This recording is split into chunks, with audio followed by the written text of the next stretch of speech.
Comedy legend James Gregory has passed away in his adopted hometown of Chattanooga, Tennessee after suffering cardiac arrest at the age of 78.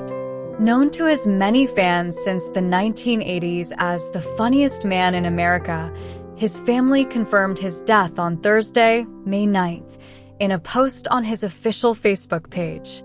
Today, with heavy hearts, we announce the passing of the funniest man in America, comedian James Gregory.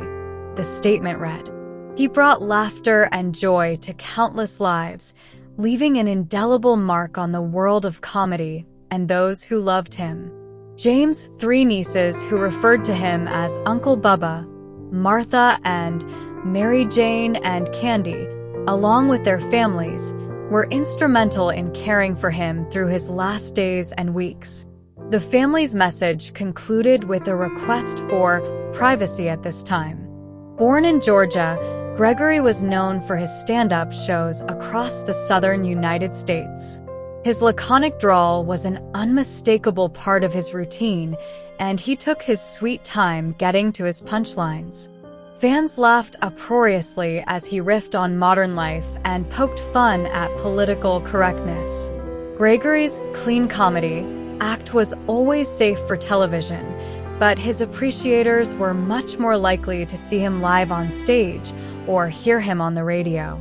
He was a frequent guest on radio shows like The Bob and Tom Show, Rick and Bubba, and The John Boy and Billy Big Show. Gregory did appear on TV on the Nashville network, though he famously turned down an invitation to perform his stand-up on The Tonight Show. It came under the condition that he speed up his delivery, which he didn't want to do. Gregory's Funniest Man in America title stemmed from a newspaper review early in his career. According to Gregory, the reviewer for Alabama's Huntsville Times wrote, "I had never heard of this guy, but he's got to be the funniest man in America."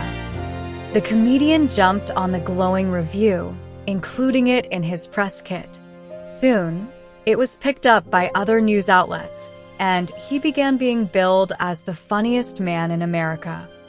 He turned down an appearance on The Tonight Show when he refused to speed up his delivery and instead found a home as one of the most frequent guests ever on the Nashville network, TNN, where he was a favorite of radio and TV personality Ralph Emery on his nightly talk show, Nashville Now. After years of working as a salesman, Gregory didn't get his start in comedy until he was 36, when he began introducing performers at the Punchline Comedy Club in Atlanta in 1981. In fact, Gregory has the distinction of being the first comedian to take the stage at the legendary Punchline Club. While he was known as a Southern comedian, he traveled all across the country performing his stand-up comedy routine for the next 4 decades.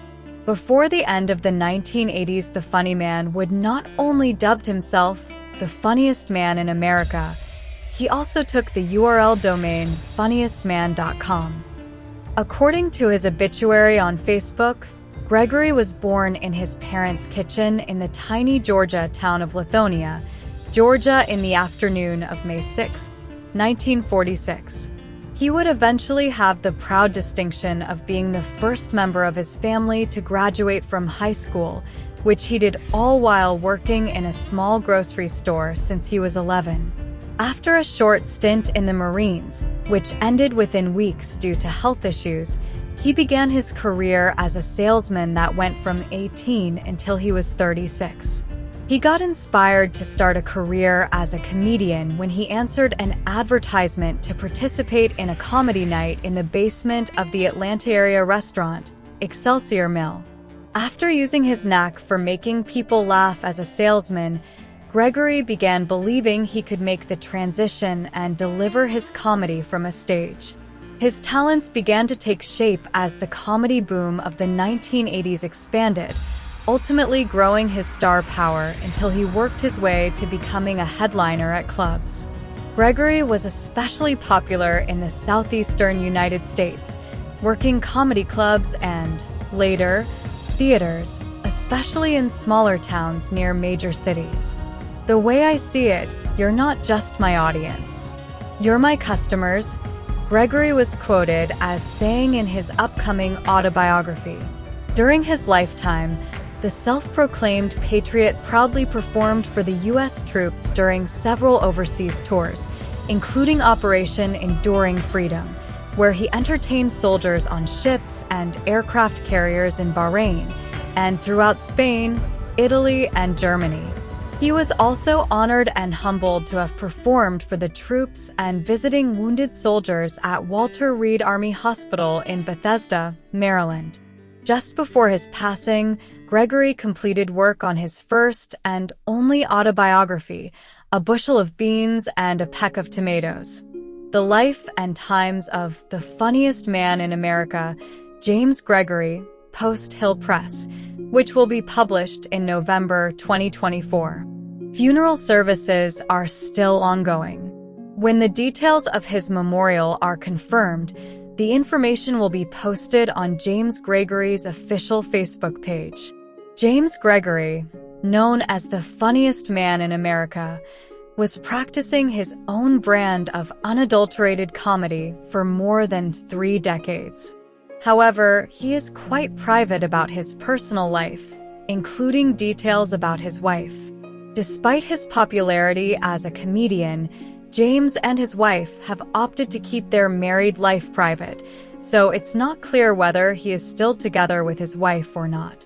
If you're a fan of his humor, you'll appreciate what James Gregory was doing and bring laughter to audiences across the country. James Gregory's legacy as the funniest man in America will continue to bring laughter to audiences for years to come.